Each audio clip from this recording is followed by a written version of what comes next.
Novamente, né, o segundo estudo que nós estamos aplicando aqui nesse quarto trimestre da Escola Bíblica Dominical. No domingo, agora dia 24, estaremos estudando a quarta lição, e cujo tema é Paulo, a vocação para ser apóstolo, né?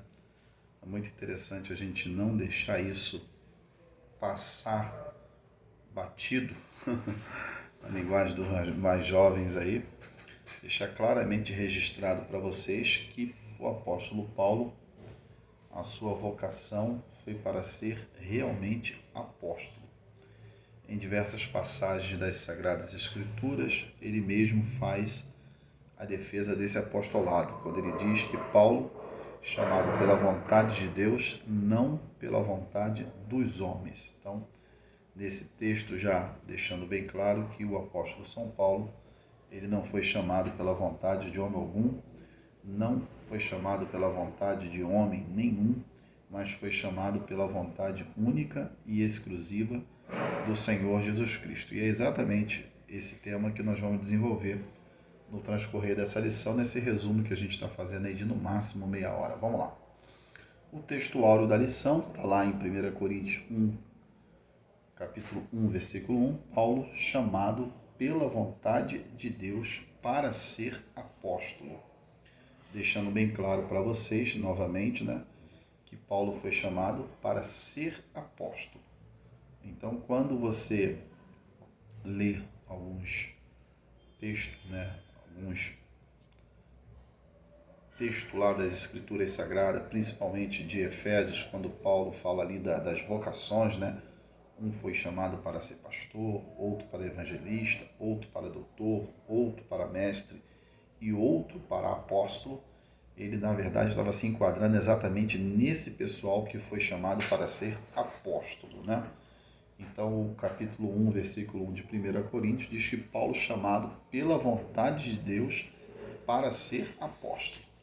Então, não podemos abrir mão dessa defesa que o apóstolo faz do seu apostolado, porque isso é importante para deixar bem claro para os demais apóstolos que ainda estavam vivos, né? Que apesar de fora do tempo de um apóstolo, a gente conhece o apóstolo Paulo como um apóstolo abortivo, né? Vindo fora do tempo, mas ele era apóstolo. A verdade prática da lição, Deus chama pessoas para realizar grandes feitos no reino divino. Então, na verdade, todos nós, né, dependendo da área que atuamos, fomos chamados para fazer uma grande obra. Não importa a área que você atua, se você foi vocacionado para cuidar de crianças, que haja dedicação, que haja esforço, que haja motivação para você continuar tratando muito bem. Se você foi chamado para tratar, conversar, aconselhar casais, vá nessa tua força. Se você foi chamado para o diaconato, né, que é um serviço muito extraordinário na igreja, e hoje muitas pessoas fogem desse tema, né, não querem estudar, não querem entender que o diaconato foi e ainda é um serviço muito importante para as igrejas. Sem os diáconos na igreja, como ficariam as igrejas, né? Hoje nós temos até chamadas igrejas moderninhas, né, que aboliram essa função, né? Essa função ministerial. A Bíblia fala muito claro dos diáconos lá de Atos dos Apóstolos, né?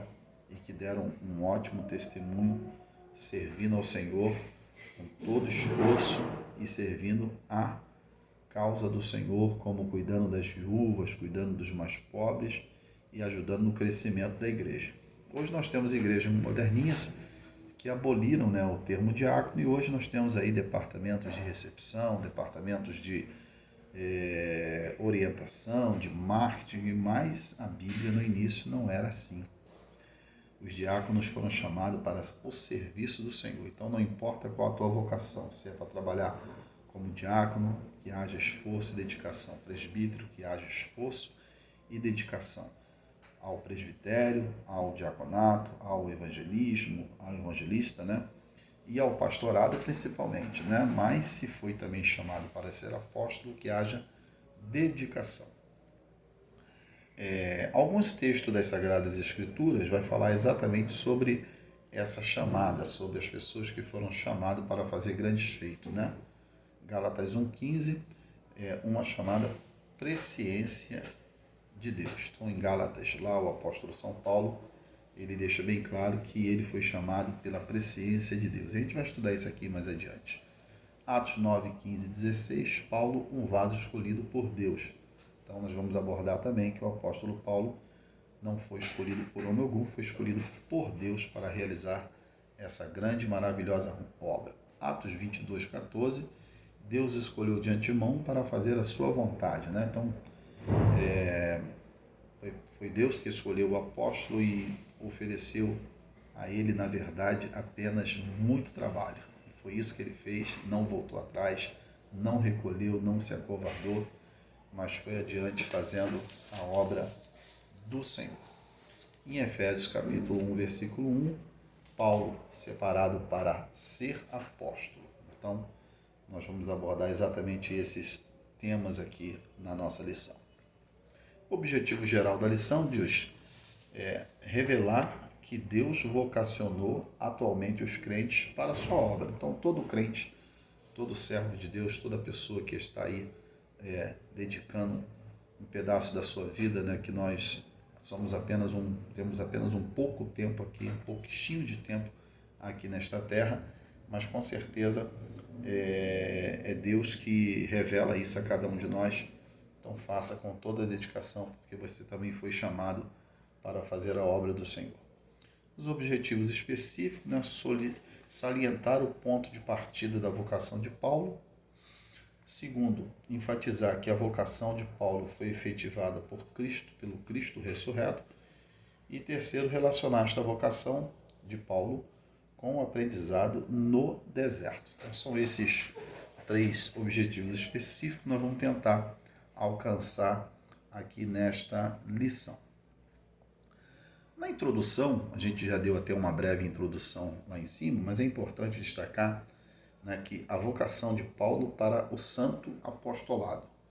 A gente sabe que alguns apóstolos, né, e nessa relação de 12 apóstolos, né, apenas Judas Iscariote foi aquele que traiu a Jesus, né, entregou e foi tirado dessa relação, e depois foi lançado sorte sobre Matias, e a gente viu que aquela sorte ali não foi muita sorte não, porque se você analisar, apenas Matias aparece somente nesse momento, né, de lançar os discípulos, os apóstolos lançaram sorte e caiu sobre o nome dele, mas na Bíblia toda, a partir dos Atos dos Apóstolos e todas as outras, os escritos, você nunca mais vai ouvir falar sobre Matias. Isso é um grande exemplo de que o apóstolo Paulo foi chamado pela vontade de Deus e que muitas pessoas às vezes são chamadas pela vontade do homem. A vontade de Deus, ela é santa, agradável e perfeita, né, como está lá em Romanos capítulo 12. E ela perdura para sempre, para a eternidade. A vontade de Deus, ela não pode ser contrariada, porque a vontade de Deus, ela é diretiva, ela permite que nós que recebamos esse chamado, jamais passemos por algum tipo de constrangimento quanto à nossa vocação. Ao contrário, o senso, né, quando uma pessoa é chamada pelo homem, né, foi apenas chamada pelo homem, aí fica muito complicado. No caso de Matias, tudo indica que foi isso.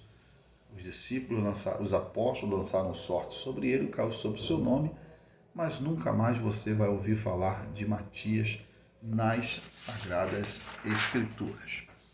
Então, o primeiro ponto da lição, Deus chama Paulo para a sua obra. Então, do ponto de partida da vocação de Paulo, né? Quando tudo começou, né? Quando você lê lá em Atos dos Apóstolos, capítulo de número 9 em diante, você vai ver que nesse momento o apóstolo Paulo, ele era um perseguidor da igreja, né? Ele vivia tentando, na verdade, matar e até mesmo acabar com essa nova religião que estava surgindo ali junto, né, em Jerusalém, no Império Romano. Então o apóstolo Paulo, né, ele entendeu que aquilo era uma seita e ele precisava combater aquela seita. Mas a Bíblia vai dizer lá em Atos capítulo 9 que ele teve esse encontro com o Senhor Jesus Cristo e nesse encontro, o Senhor apareceu ressurreto ao apóstolo Paulo. Até a Bíblia confirma isso, que Jesus apareceu ressurreto, ou seja, ressuscitado para Paulo. Aquilo não foi uma miragem, aquilo não foi uma questão de fator óptico, aquilo Jesus apareceu ao apóstolo Paulo. Ele basicamente ficou cego, foi conduzido à casa de Ananias, e lá na casa de Ananias, em Atos capítulo 9, versículo 15 e 16, está escrito assim: vai, porque este é para mim um vaso escolhido para levar o meu nome diante dos gentios e dos reis e dos filhos de Israel. Essa foi a mensagem que Ananias recebeu da parte do Senhor quando o apóstolo Paulo estava ali, com seus olhos basicamente vendados, ficou cego quando aquela luz gloriosa, a luz de Cristo, quando Cristo ressurreto apareceu para ele. Ananias resistente, porque sabia qual era a intenção do apóstolo Paulo quando estava vindo de caminho de Damasco para ao encontro dos cristãos que ali estavam. Ele ficou receoso, mas o Senhor apareceu a Ananias e disse claramente para ele: vai, porque este é para mim um vaso escolhido para levar o meu nome diante dos gentios e dos reis e dos filhos de Israel. E foi exatamente isso. Quando Ananias ouve essa palavra profética vinda do Senhor para ele, Ananias parte, vai ao encontro do apóstolo Paulo, na verdade ele não era apóstolo ainda, não era conhecido como apóstolo, mas Ananias vai ao seu encontro e ali ele consegue entender que era Deus que estava chamando o Paulo para o santo ministério. O segundo ponto, um ministério de plenitude do Espírito Santo. E é muito interessante isso, porque tudo indica que o apóstolo São Paulo, ele viveu na plenitude, ele entregou-se de forma completa e repleta ao Senhor. Isso nos faz entender que nós não podemos dar migalhas ao Senhor. Não podemos oferecer a Deus apenas migalhas. Temos muitas coisas boas e temos que nos entregar de corpo e alma para a obra do Senhor, fazendo aquilo que o Senhor colocar nas nossas mãos, como está escrito nas Santas Escrituras, Tudo que vier nas tuas mãos para fazer, faça-o com todas as tuas forças. Então, parece lá em Atos 9,17, ele recebe uma unção especial, exatamente porque quando Ananias recebe a visão de Deus, o Senhor fala para ele: eu tenho para mim que este é um vaso escolhido para levar a minha palavra aos gentios, aos reis e aos filhos de Israel. As três categorias muito difíceis, Os gentios, porque havia uma miscigenação de religiões, e eles seguiam a todo tipo de deuses, Os reis, falar para reis não é complicado, é muito complicado, E os filhos de Israel. E aí ele precisaria aprender basicamente os princípios das Sagradas Escrituras, apesar dele já ter um conhecimento do Antigo Testamento, porque ele estudou segundo as Escrituras aos pés de um sábio chamado Gamaliel. Terceiro, Deus mudou o nome de Saulo? É uma pergunta que ele faz, Deus mudou o nome de Saulo para Paulo? Não, claro que não.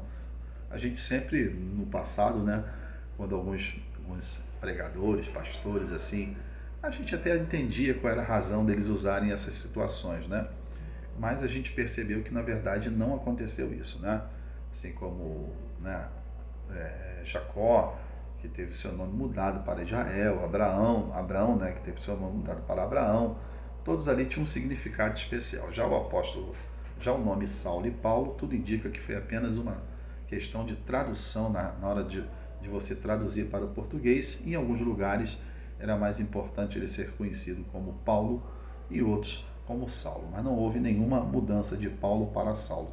Era o mesmo nome, só a forma gramatical de falar é que levava alguns a falar Paulo e outros Saulo.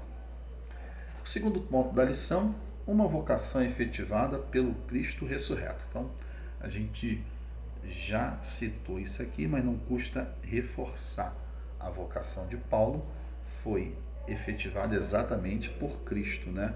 Ele apareceu a Paulo e mostrou para ele que ele era um vaso especial e que faria dele, na verdade, uma pessoa muito importante na sua obra, e isso foi muito interessante, né? Não foi uma visão ótica, não foi uma miragem, mas sim o Cristo apareceu a Paulo para mostrar a ele o quanto ele deveria padecer pelo nome do Senhor. Então a nossa vocação, às vezes, nós sofremos pelo nome do Senhor. Eu acho que até bem-aventurado aquele que sofre, né, pelo nome do Senhor. Hoje a gente vive uma vida muito mais tranquila aqui no Brasil, principalmente, né?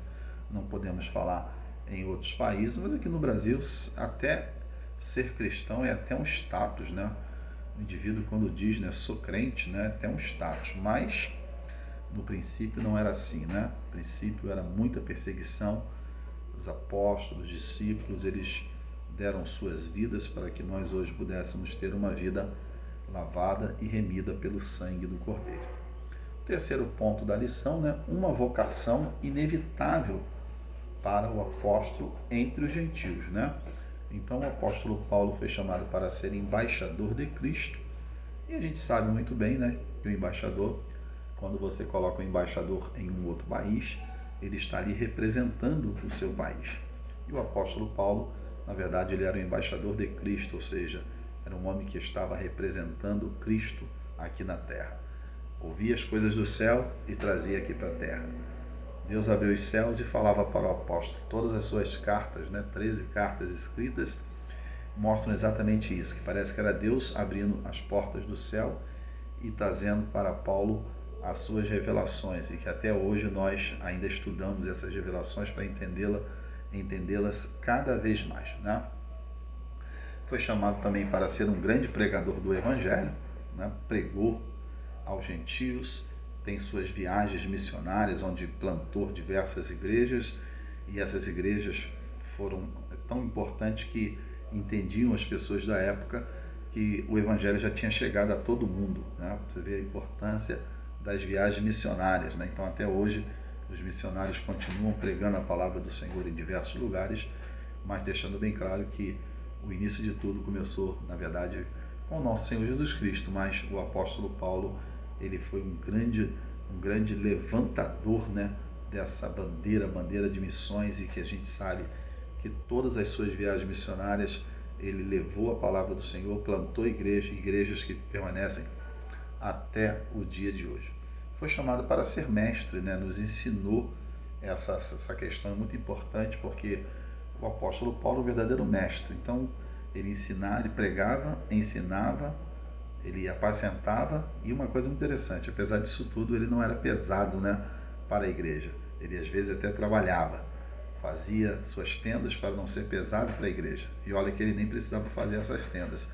A igreja tinha muita obrigação para com o apóstolo Paulo, mas ele, para não ser pesado a igreja, ele fazia tendas para vender, para poder sobreviver na igreja, com a igreja.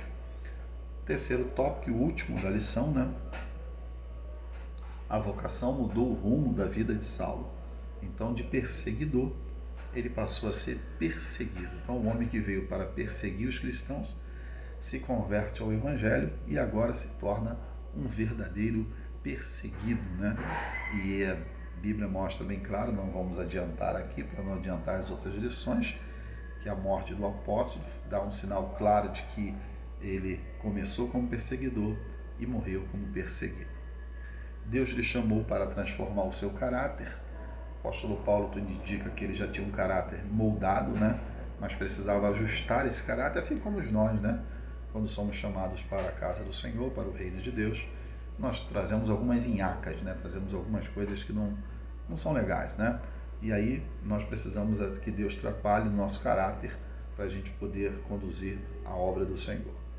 Deus chamou para transformar o seu caráter, Deus chamou para uma mudança radical. Essa mudança radical realmente ele experimentou ao ponto de ele dizer que não importa mais a sua vida, ele considerava até o seu conhecimento como esterco, né?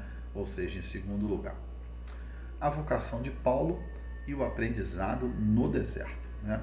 Aí a gente vai aprender aqui agora rapidamente, né, que a ida que Paulo precisava, né, apesar dele ter se convertido, Ananias ter orientado ele, o Senhor ter falado para Ananias que ele era um vaso de valor, mas ele precisava aprender um pouco mais de Cristo, concatenar as ideias a respeito do Antigo Testamento que ele muito sabia, dominava, né? Era um homem poliglota, falava 4 idiomas ou até mais, era um poliglota na letra, mas ele precisava moldar, né? Moldar todo o seu conhecimento a partir do princípio de Cristo. E aí ele vai para o deserto da Arábia e lá ele fica durante 3 anos, né? E durante esses 3 anos ele fica ali na Arábia, né? Gálatas 1, 17 e 18, e ali na Arábia ele aprende no deserto, Deus revela a ele exatamente o Evangelho da Graça, né? O Evangelho da Graça, que é o Evangelho que nós tanto pregamos aqui em nosso meio. Claro que aquele período ali no deserto foi um período de preparação. Isso mostra bem claro que muitas das vezes nós precisamos, né, antes de começar qualquer tipo de trabalho na casa do Senhor, nos preparar para aquilo que vem adiante. Então se prepare, porque a obra é grande que Deus vai colocar nas tuas mãos, né? As lições no deserto, né? Então aprendeu diversas lições, aprofundar o seu conhecimento acerca de Cristo, e o deserto, na verdade, às vezes nos ensina coisas que os lugares festivos não conseguem nos ensinar, né? Até dizem, né, que é melhor você ser convidado para um sepultamento do que para um aniversário ou uma festa, porque lá você reflete. Então, foi exatamente as lições do deserto, né? O ficar sozinho, o sentir frio, o sentir calor, o sentir a ausência de pessoas, que levou o apóstolo Paulo a se preparar cada vez mais para a grande obra que o Senhor teria a fazer adiante pela sua vida e pela igreja, usando ele como instrumento poderoso na obra do Senhor. Concluindo, né, rapidamente essa conclusão, a grande verdade que aprendemos nesta lição é que Deus não mudou seu método para vocacionar e chamar quem Ele quer. Então Deus não mudou, Deus continua o mesmo. Nós é que mudamos, né? Nós alteramos coisas, mudamos até a Bíblia. As pessoas estão agora tirando vírgula, colocando vírgula, tirando palavra, colocando palavra, uma confusão, futebol clube, mas nós sabemos que Deus, Ele não muda, Ele é imutável, né? Ele, na sua presciência, sabia que Paulo tinha sua vocação, tinha um grande trabalho pela frente, né? Mas Deus continua chamando, e eu espero que você seja chamado sempre por Deus. Logo, precisamos aguçar nossa sensibilidade espiritual para identificarmos o chamado de Deus. Então, se você ainda não sabe para que você foi chamado, aguce a tua espiritualidade. Vai buscar a Deus, vai aos montes, vai às orações, vai às vigílias, leia as Escrituras Sagradas, porque com certeza Deus vai esclarecer você daquilo que você foi chamado. Paulo, a vocação para ser apóstolo. Nós devemos muita coisa, né? A nossa geração, a minha geração, eu até acredito nisso, que a minha geração, ela fracassou. Já tivemos diversas gerações. Nós estamos vivendo um período muito complicado, né? Muitas pessoas se dizendo chamadas para a obra do Senhor, mas quando a gente olha a vida pregressa delas, a gente fica até triste, né? Mas vamos olhar para frente, procure a sua vocação, vê onde o Senhor quer te usar, e com certeza as bênçãos de Deus vão ser derramadas sobre a tua vida. Espero ter ajudado. Um forte abraço, até semana que vem.